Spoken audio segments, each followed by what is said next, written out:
Hello, this is lesson 6. This lesson I've titled Gradualism. It looks at the gradual development of anti-Semitism after the Nazi takeover of power in 1933 and traces the story up until 1935. And when we first start talking about this, we first have to consider that Hitler's aims. Now, you have to consider, based on the rabid anti-Semitism he both peddled in his run-up to power, but also written down in Mein Kampf, and really never deviated from this, that the situation for the Jews was likely to be an unpleasant one. He had always talked about the exclusion of Jews from public office, a ban on Jewish-German marriages, efforts to persuade German Jews just to leave Germany and emigrate elsewhere. But he also found that translating this anti-Semitism into action would be very difficult. Of course, Hitler has a lot of constraints on his power when he first comes into office. Of course, he has to listen to the views of Hindenburg, who himself was, let's just say, less anti-Semitic than the Nazis. And he certainly was very protective of, as we'll learn later on, of the Jews who had fought in the First World War, and was mindful of their sacrifice proportionately for the German cause in the First World War, and therefore was willing to fight back or push back against Hitler's anti-Semitism.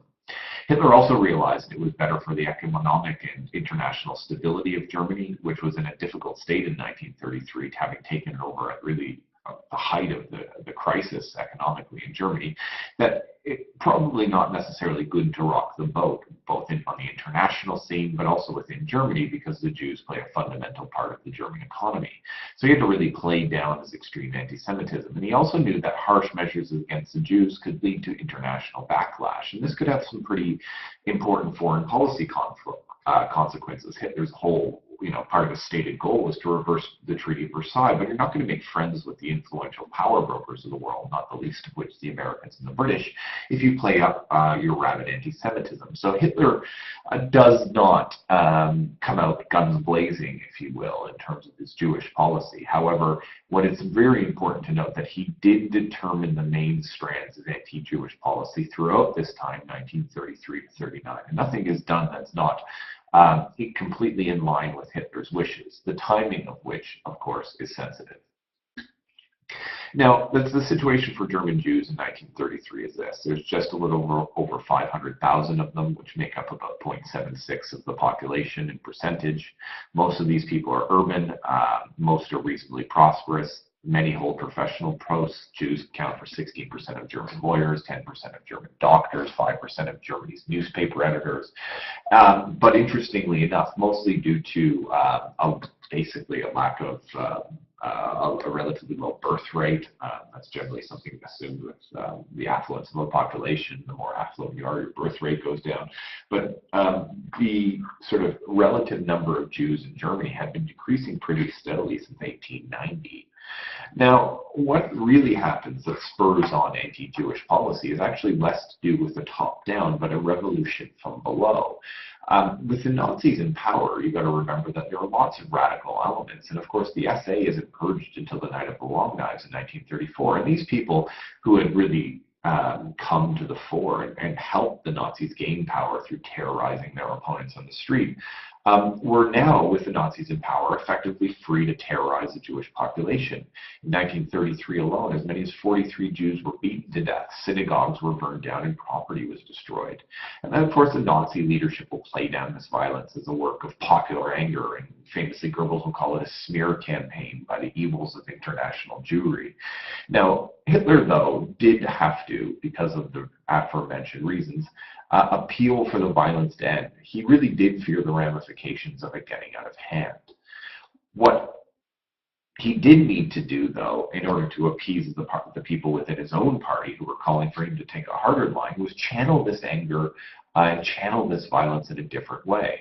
So furthering the conspiracy smear campaign issue that I just talked about was the fact that American Jews, due to his early anti-Semitic policy, organized in 1933, in March of 1933, in fact, an anti-German boycott where American Jews forced many thousands, hundreds, if thousands, if not millions of Americans to boycott German products. And this was in response to all of this violence in the wake of the Nazi takeover from power. And this was very successful, so much so that on the 1st of April 1933, Hitler instructed Goebbels to organize an official boycott against Jewish businesses. Now, the SA would enforce this boycott, but it was a little bit of a sign that, we're not we're going to take it. But what happens is, what happens as a generally effective boycott was that it's not necessarily how to say this? It's not necessarily that the boycott itself was the problem. It was actually, quite easily done. The fact was that Germans start to realize that there are problems, and more particularly the Nazis start to realize that there are problems. What constitutes a Jewish business, for instance? Is a Jewish firm controlled by foreign creditors, or a German bank with half Jewish people on its board of directors constituted as a Jewish business? So things started to get really confused. Many Germans actually just gave up and ignored the boycott altogether. There was some international protest and backlash, and this led Hitler to call off the boycott after about a day. On the local level, though, it's always interesting that so much of this is actually pushed on the Nazis from below. The boycott really leads people in rural areas, actually all across Germany, both urban and rural, to continue the boycott. And the situation remains relatively confused for months, with some local authorities turning a blind eye to SA members blockading Jewish stores or boycotting Jewish stores, or painting a Star of David on them for that matter, even though Hitler had officially stopped the boycott. So there is quite a bit of pressure from below. And this pressure is not only amongst the SA members, it's amongst members of the public and local councils acting on their own authority to basically continue to carry out this boycott, which is a very ominous sign. What comes in early April is what's known as the Law for the Restoration of the Professional Civil Service. From April 1933, this is really the beginning of many laws. Though Hitler officially opposed violence, he did support formal anti-Semitic legislation. The Law for the Restoration of the Professional Civil Service was intended to Aryanize the civil service, to remove Jews from the controlling of Germany. And basically, this law says that Aryanism, a very blank term, was a prerequisite for holding a civil service position. And this was defined basically as any person with one non-Aryan grandparent would not be Aryan. A similar bill, of course, at this time, will bar Jews from practicing law. President Hindenburg feels that it's necessary at this particular moment to step in. He actually opposes this bill and others like it because he says, of course, Jews had fought in World War I, something that I alluded to earlier on in the lesson. Therefore, Hitler gives in somewhat, and about 60% of non-Aryan lawyers retain the right to practice. There were a whole bunch of other measures, and apologies for the small writing on this, but what we see here is that university places are restricted. Laws against overcrowding of schools are actually which becomes a law against overcrowding for school, restricted school places open to Jewish children. Jews were barred from joining the mandatory guilds. A guild is like a union or an organization of workers in a particular industry for the film, theater, music, and fine arts and journalism, which effectively bans Jews from the cultural life of Nazi Germany. Doctors, interestingly enough, were exempted from the Aryan clauses, but there are grassroots level local authorities actually banned Jewish doctors on their own initiative, contrary to the laws, which stated actually, and were kept very similar on Hitler's instructions, in fact, that doctors remain out of the law. But because so many local authorities are doing this, Hitler actually had to follow suit. And on the 22nd of April, he applies the Aryan clause to doctors too. So what we see in Germany is that the Nazis come to power on the backs of, and sort of initiate initial anti-Semitic legislation, but it's taken over by a wave of popular anti-Semitism. This is fueled by Nazi newspapers like the famous Der Strömer of Julius Streicher, which created animosity and I'd say, at just about every level of society. Jews are excluded from clubs and associations. They're pressured to sell their businesses at rock bottom prices. All ordinary Germans are cultivated into, avoiding relationships or friendships with Jews. And what we see here is really, a really nasty, a degree of nastiness take over. Jewish school students and academics driven from university. Jewish students found themselves humiliated and made fun of at school. So really, of course, increasingly horrible place to be. And that happens, as a gradual step. No one sweeping law, but at this particular point, what we see is a number of short measures. So why does this not get out of hand? Why does this not escalate quickly? It seems that at least a large portion of the German population seems to be in support of it, or at least acquiesce to it. What prevents the Jewish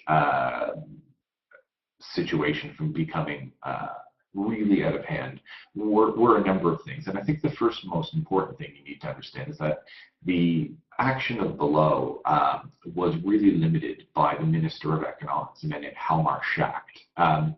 He forces the Nazi government to back down from attacking Jewish businesses. If you remember, perhaps back to GCSE or other times, you'll know that Schacht was an instrumental economist. He was largely responsible for running the German economy and restarting the German economy with Gustav Stresemann following the horrible hyperinflation. And he becomes Minister of Economics under Hitler, and he's tasked with basically getting zero unemployment. And Schacht really does that and works economic miracles. And he realizes that the stupidity of attacking a portion of your society, which is very economically successful, actually gets in the way of Nazi policy. So he is able to persuade Hitler between 1934 and 1936 to really back off the Jewish question. Basically, economic needs must trump ideological practices, and this becomes really his cause célèbre in 1934. But this doesn't mean that action from below didn't stop. Jews were not wanted signs appear on businesses, hotels, restaurants, for instance. Hitler Youth and SA beat and humiliated Jews when they could. The Nazis, hoping to make their lives difficult, really hoped that Jews would immigrate out of Germany. And this actually works. By 37,000 Jews leave in 1933, and I guess what's even more harmful to the economic life of Germany, but telling, is that many of the people who leave in 1933 are the most prominent figures in Jewish society. One and probably the most biggest and notable one is Albert Einstein. Other people who might be of interest to you include the famous architect of the Bauhaus movement, Mies van der Rohe, who actually makes my favorite building of all time, the Seagram's building in New York. And if you want to ask me about that, and why that's so architecturally important, I will talk your ear off. It's a beautiful building. You should go see it. It's on Madison Avenue. Anyways, he leaves Germany at the same time. So by 1934, as things start to cool off, mostly due to Hjalmar Schacht, of course, the numbers start to fall off. Many hoped that the persecution would sort of blow over, that the Nazis would sort of get it out of their system, if you will, and that if they didn't get it out of their system, world pressure would moderate Hitler. Some also believe that, good behavior would appease the Nazis and they would be able just to live their life as their families had for generations in Nazi Germany.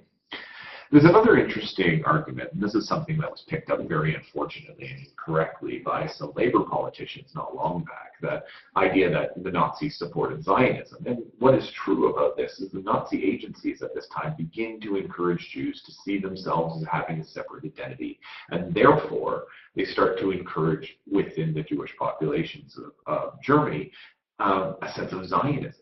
Okay, Zionist organizations are given preferential treatment, and it's fair to say as well that some Zionist organizations even supported Nazi anti-Semitic policies on the grounds that it would force Jews to sort of acquaint themselves with their Zionist roots and move to Palestine en masse. And this, of course, was hopeful, with a large portion of the Jewish population that would encourage the British, amongst others, to allow a Jewish state.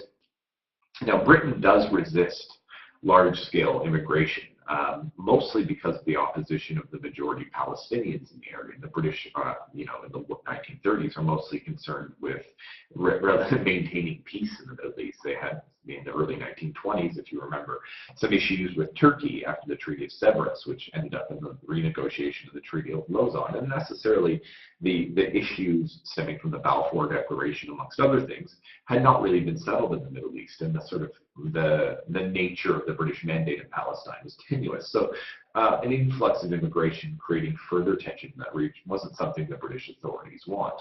Now, on the right side of this, and I'll attach that with the lesson, there's a really interesting podcast by Sir Richard Evans about the degree to which Hitler supported Zionism. And of course, the short answer is obviously no, but it has an interesting take on why the Nazis would do such a thing, and that will be attached. So please do not hesitate to listen to that. He also eviscerates Ken Livingstone in quite humorous manner. Anyhow, moving on, the Nuremberg laws are obviously what happens next, and this is really the massive culmination of the formalization of the anti-Jewish policy. From 1933 forward, the Nazis had been keen to stop intermarriages with Jews, but they didn't for two reasons. Number one, the aforementioned economic pressure, and number two, also the aforementioned difficulty of a government, ironically enough, obsessed with race, but completely unable to define what an individual's race should be. But by 1935, the fact that they hadn't formalized as many laws as some would like led very influential men and radicals of the party, most notably Julius Streicher, writer of and producer of the newspaper tabloid pamphlet Der Stürmer, and Joseph Goebbels, the Minister of Propaganda, start to put pressure on Hitler and the other Nazis to formalize anti-Jewish policy. Party organizations as well start to get frustrated with the lack of action against the Jews, and they start to step up their violence.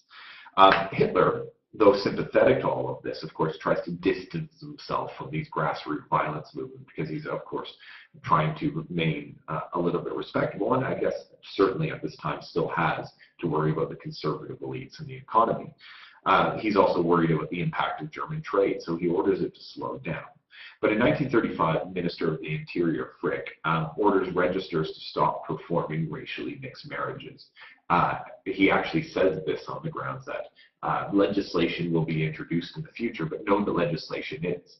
Therefore, there becomes almost an unworkable tension between people enacting Jewish law or laws against the Jews which don't exist, many important Nazis pushing for them on their own initiative, and many important Nazis speaking loudly and publicly, like Streicher, about the need for Hitler to act on the Jewish question. Therefore, in 1935, in September, during the Nazi Party conference and rally in Nuremberg, Hitler decides that this is the time to remedy the situation. There's lots of doubt and lots of debate about why Hitler chose this particular moment, but most of the debate, I suppose, is merely speculation. What we can tell from the history is that he chose this particular moment because it really was the result of long-term planning. Most people expected legislation. The party rally in Nuremberg at this particular time provided probably an appropriate occasion to introduce that legislation, and therefore Hitler did. Now, Hitler was given 4 drafts of the Nuremberg laws, and it's interesting to note that he chooses the more moderate. And he said that this one he chose, which would end up in the Nuremberg laws that we are aware of, was perhaps the solution for the peaceful coexistence between the Jews and the Germans. But what is also interesting is that he adds that if unsatisfactory, he would ask the party to come up with a final solution, which is actually the first time this term was used. Moving forward, what you get out of the Nuremberg laws are the law for the protection of German blood and German honor. And this deals with mixed marriages. It prohibits marriages and sexual relations between Germans and Jews. It forbids Jews from displaying the national flag. It prohibits Jews from employing German females under the age of 45 as domestic servants, ostensibly not to, pollute German blood by intermarrying with them, etc., etc.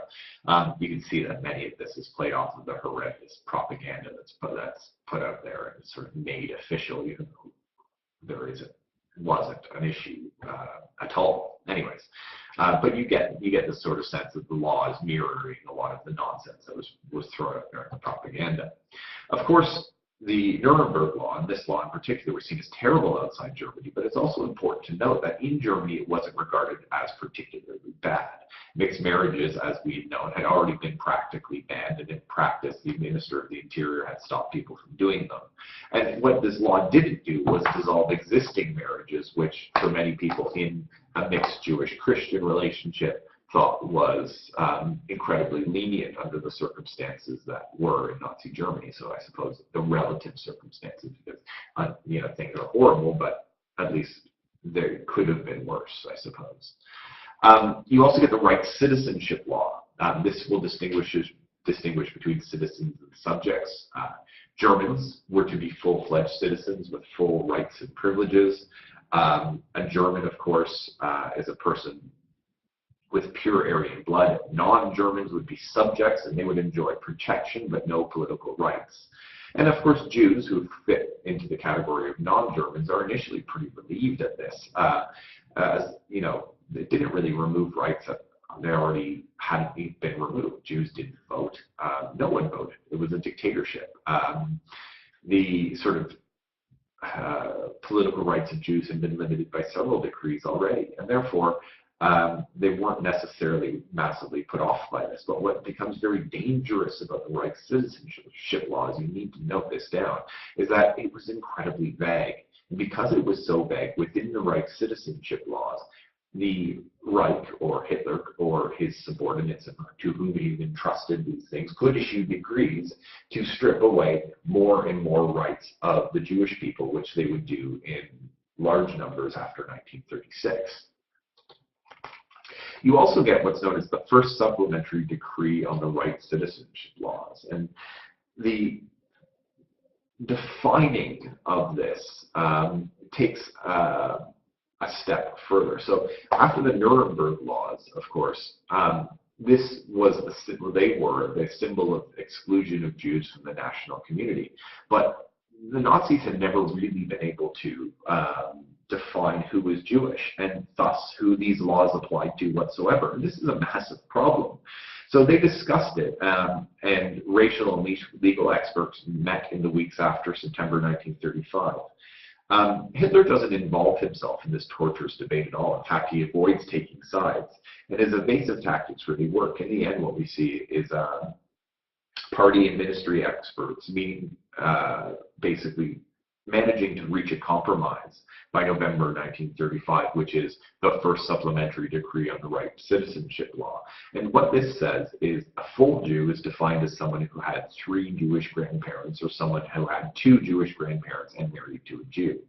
Those who had similar fractions of Jewishness were labeled as Mischlinge, or half-breeds. These Mischlinge were divided into half-breeds of the first degree, those with 2 Jewish grandparents, and second degree, those with 1 Jewish grandparent. A Mischlinge second degree are essentially, for the most part, regarded as Aryans and did not face much discrimination unless they belonged to a religious community or were married to a Jew. Mischlinge of the first degree, for the time being at least, were allowed to attend senior schools, universities, were also eligible for military service. Nevertheless, they did face quite a bit of discrimination. A good example, while marriages between Michelin first degree and Aryans, or Michelin second degree, were permissible under the first supplementary decree for the right citizenship law, they would have to get what's known as special dispensation. However, this sort of special dispensation or special exemption were almost never given. Therefore, Michelin first degree were effectively forced to marry into the Jewish community, which meant that they became full-fledged Jews. And this meant that they were also barred from certain professions, and all of the other laws would apply to them. So by providing this narrow definition of Jewishness, this decree will exclude some 250,000 half-Jews, so much of the anti-Jewish legislation which followed. So you have discrimination, but you also have a definition here. What this all leads to, I suppose, in conclusion, and this is an example of what the Nuremberg Law was citizenship laws that basically are a nightmare to interpret. They seem to have been approved by most Germans. not that their interpretation, they were hard to interpret, but most Germans generally seemed to accept it. Most Germans thought that they were, by clarifying the status of Jews in Germany, it would end most of the violence that had been very much spontaneous and from below. It had been going on since 1933. Hitler seemed quite concerned with international ramifications up to 1935, and he was relatively well prepared to compromise on his anti-Semitic policy. So what we see between 1933 and 1935 is a gradual increase of Jewish policy. None of the really bad stuff is happening, but what we see is the table being set for what we see between 1937 and 1939, which I'll call an extreme escalation of anti-Semitism and anti-Jewish policy in Germany, which of course is the topic of our next lesson.